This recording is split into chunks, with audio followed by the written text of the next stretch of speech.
Greetings, everyone. It's Linda Talaferro, being Brown at work.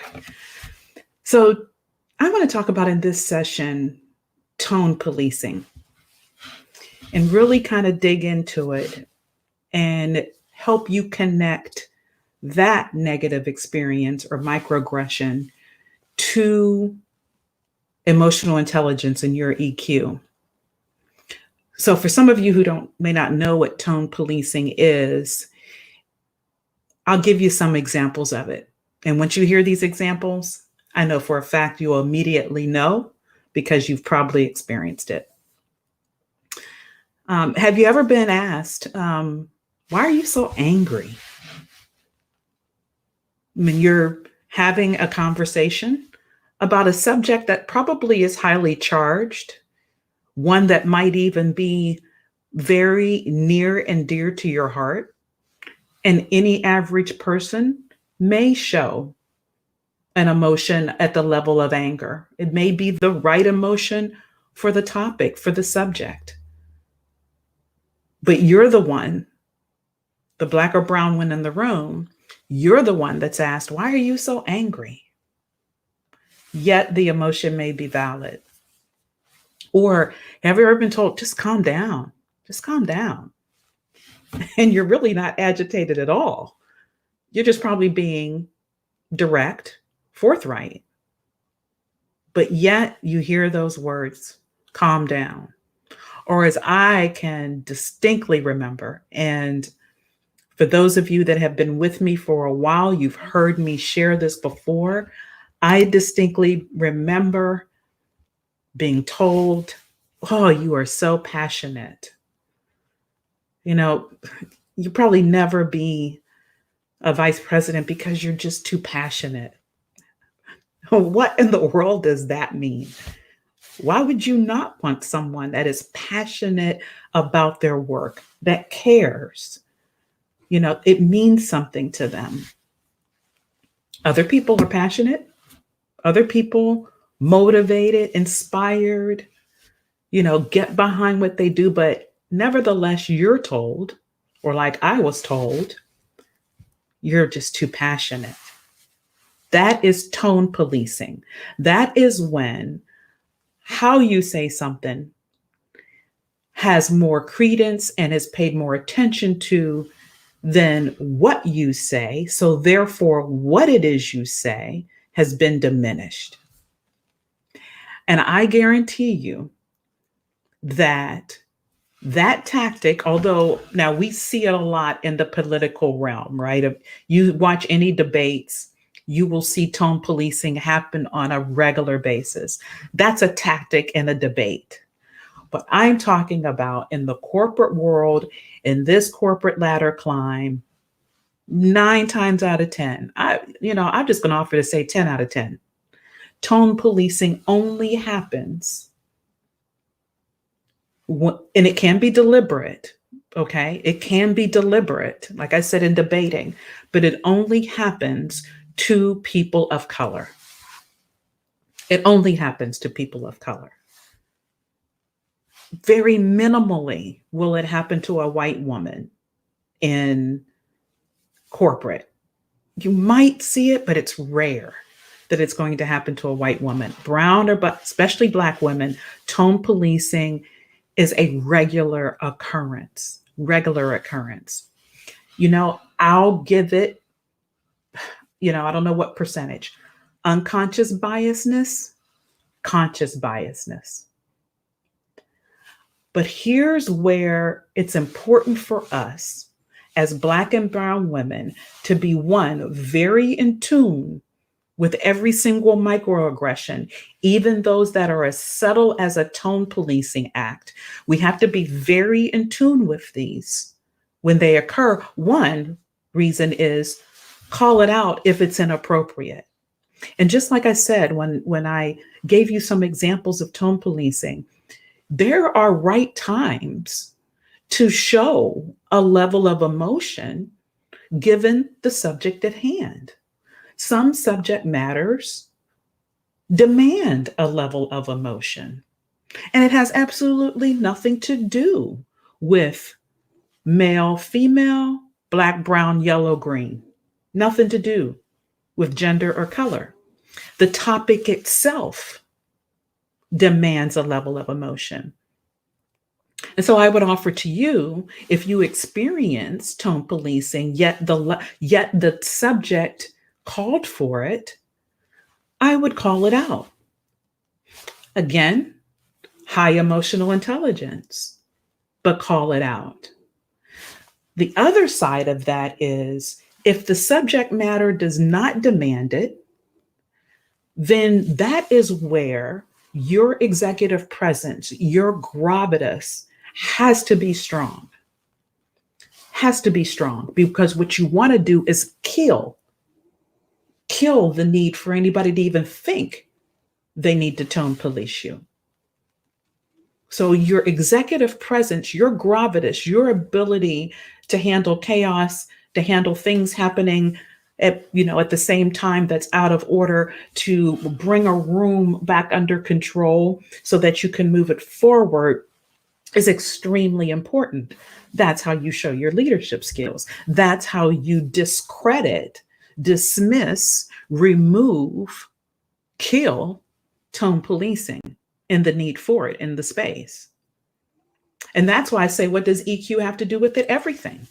Because your emotional intelligence is everything. Your ability to self-manage, your ability to read the room, your ability to relationship manage is everything. Why is it everything? Because they don't think we have it.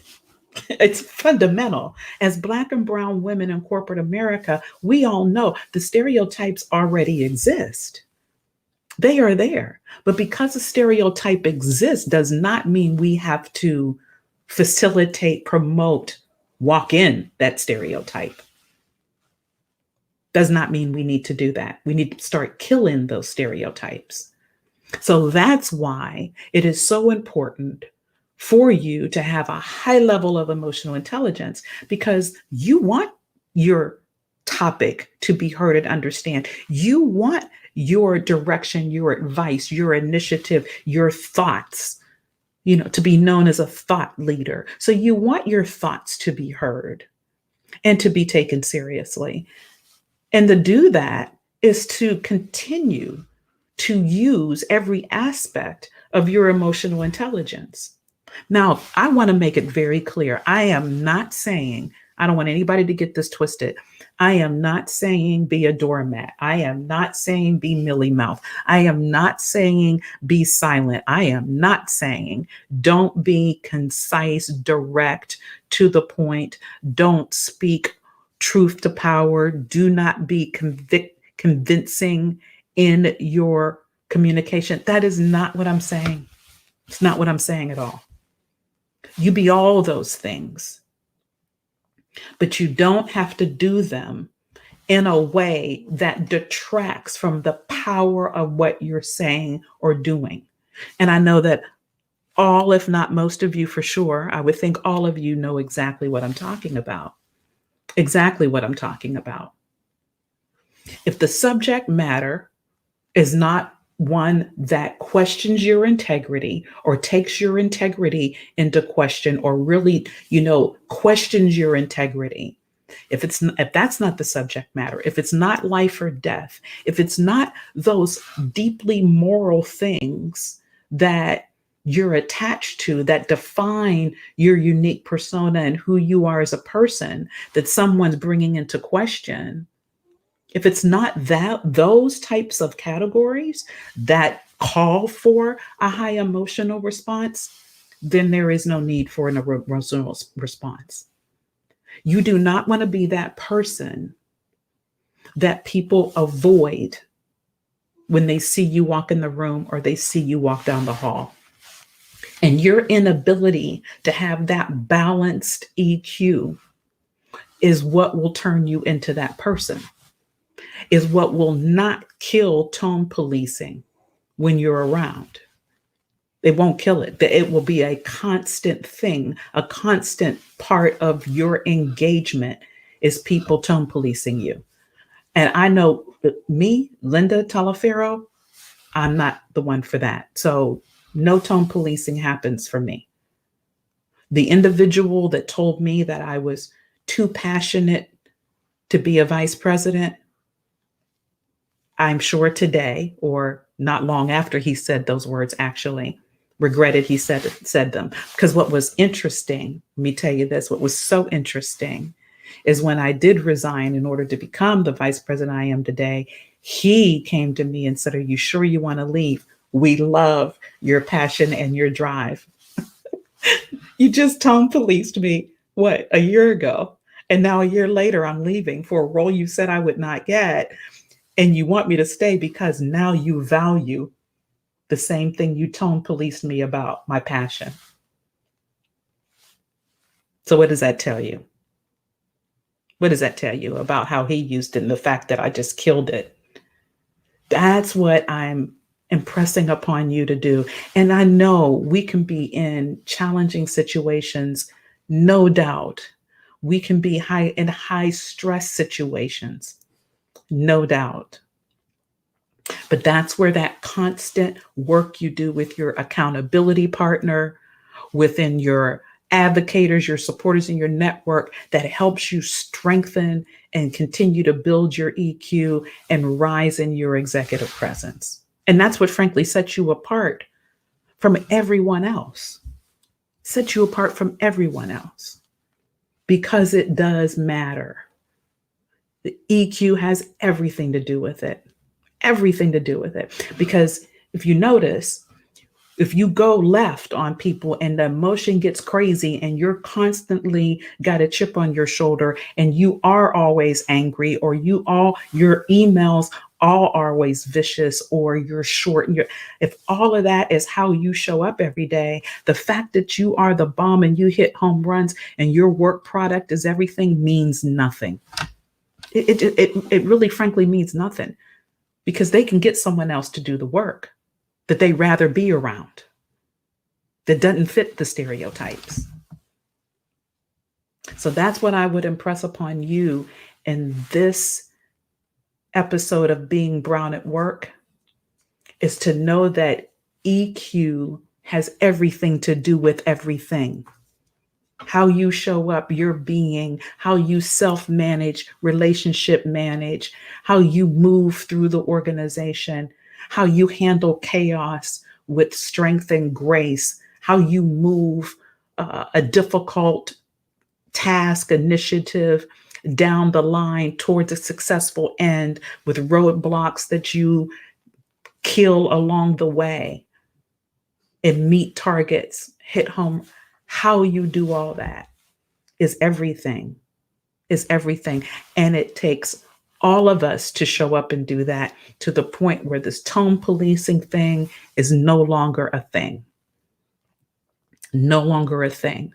But like I said, where it's inappropriate because the subject matter that's being discussed warrants a high level of emotion, and somebody trying to check you on that, call them out, educate them right then and there.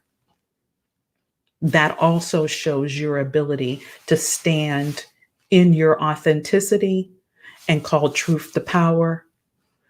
And that's leadership as well. So I hope, I know this has been something that, all of us deal with on a regular basis every day in our corporate journey. But it can be managed. It can be overcome.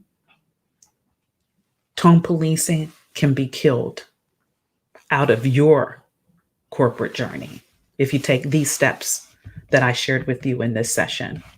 And if for some reason you're really struggling to, implement some of the things that I shared, or you're in an environment that is extremely challenging and you're not sure which way to go, connect with me, send me an email, go to my website, send me a message. My website's lindsaytalaferro.com. Connect with me. I would love to help you or give you some additional steps that you can implement so that you can be successful in killing tone policing and making sure that EQ rises above everything else when people engage and work with you. That's all for now. We'll see you next Tuesday.